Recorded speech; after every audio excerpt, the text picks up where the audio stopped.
I'm Fatong. My home lies by the Songhua River in northeast China, and this is where I work as a tech blogger. Welcome to my place today. Please come in and take a look around.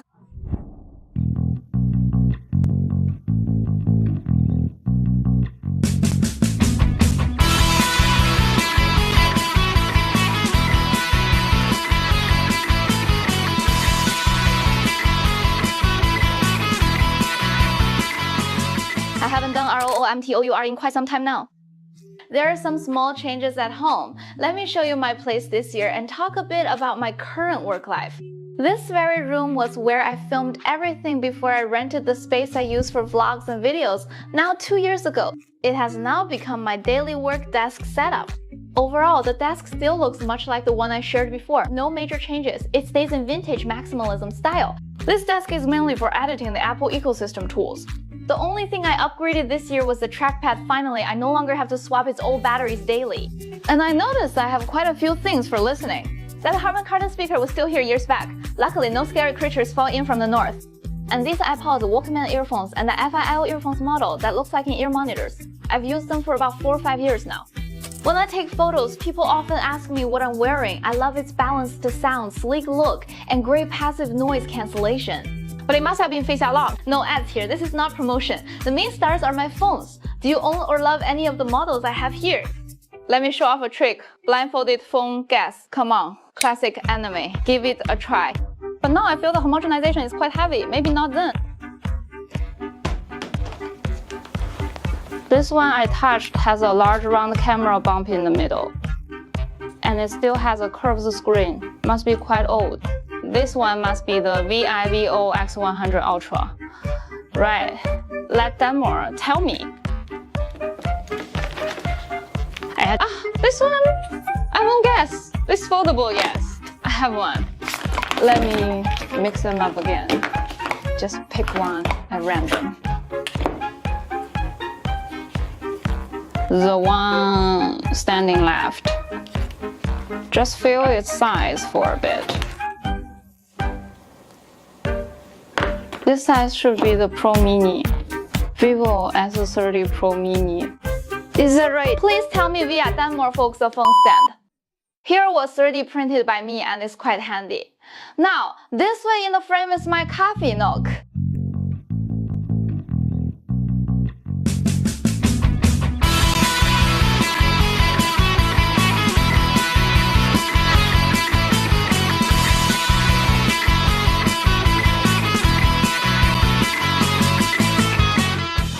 If you folks like Angel, feel free to drop by for some coffee.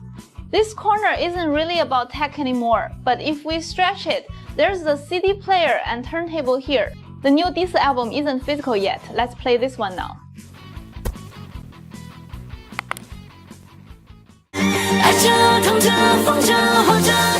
Besides Angel, his autograph, I have Liu Yang's as well, plus a sign that says gain followers, go viral, a lovely yet impractical wish.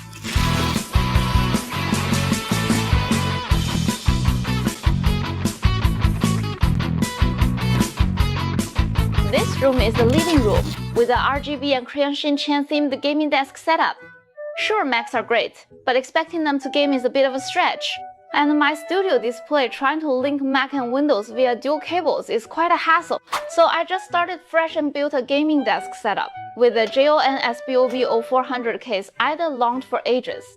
A price of $1,499 and it was out of stock long. Later, a similar X400 model sold for just $599 felt a bit like a betrayal. I told myself, how could aluminum compared to metal look plastic?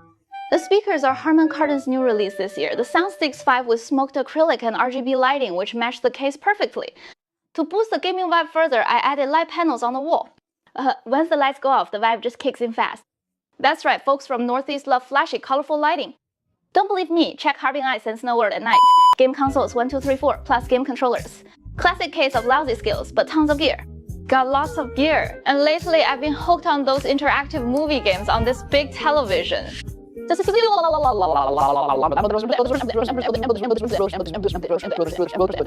Winter's here, so I can play Hogwarts Legacy. Why no sequel yet? Brothers asked me before, how do you keep this desk set up clean?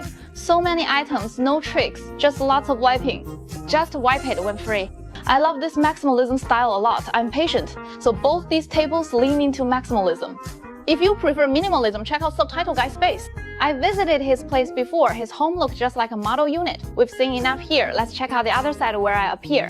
I've rented another flat in this very complex. Come! This is the setup we all know, our current filming spot. The other room has an ELEG00 3D printer. I got a budget-friendly one, a CC2 for under 2,000 RMB. Lately, I printed some emoji pack storage boxes and Star Chase card frames with it. I use PLA filament mostly. In my last video, some viewers asked why I didn't mention modeling difficulty. There are tons of models shared online. You don't need deep skills or intricate modeling. Just pay for custom ones if you want something complex. If you want to tweak it simply, there's not much of a bar. I truly think, brothers, and some of you folks, don't imagine the task is so hard and tough. Just try it, and you'll find it's quite manageable. After all, these things were meant for regular consumers, and not just this one. I try to remind myself for all things, don't just imagine first, just try and do it first. So now that we're here, let me share a bit about my current state, just like always. Folks often wonder why I've never built a team. Because it seems that in the tech space, most accounts have a team behind them. But for me, my routine has stayed the same, just as in our last chat. There are 2 collaborating photographers who've shot many videos and photos for me over the years. And I handle the copy and edits. The first advantage is that I call all the shots, everything moves fast, with no bureaucratic red tape, and I just do what I want. Second, the costs are low, no financial strain at all, and no need to pay staff salaries. Third, there's no mental pressure. As for myself, I reckon you can probably tell I'm not very good at managing teams, and once we hire staff, I likely won't manage them well. The photographer is someone I met back when I was a cosplayer. We know each other well. And by now, we're so in sync that if I say what I want to shoot, he just gets it instantly. Let the photographer 说完外, Yuan has a studio, so shoots are easy. And in daily work, they just do what they need to do, and when I need a shoot, just come and film me that way. Things are much easier for all. The flaws are clear too. First, the topics are quite subjective. I'm the type who dreads controversy, and I think this personality of mine is a flaw when it comes to being a social media influencer. Like if I did an Apple versus Huawei head-to-head review, those kinds of videos do get views. I know.